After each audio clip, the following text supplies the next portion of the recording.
How to set up your homepage to be a static page in WordPress.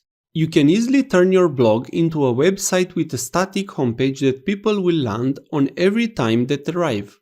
Combine a homepage with other static pages and some custom menus to help visitors navigate, and before you can say "told you so," you've got a website. You can change the default homepage on WordPress to be a static page with just a few steps. Let's see how we can do that. So first of all, open your browser and enter into your domain. You see that on the main page we have the WordPress default page. If we click on a page from the menu, you can see other pages.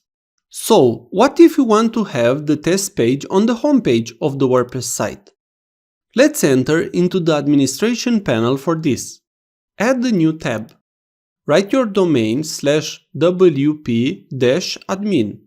Write your username and password and then log in. Now go with the mouse over Settings and click on Reading. You will see an option, Your Homepage Display. Select here a static page. On the homepage, click on Select. Click on Test Page. After you selected the page, click on Save Changes. Now you have set the new page as the default homepage. Let's check. Go to the Other tab. Click on the Refresh button.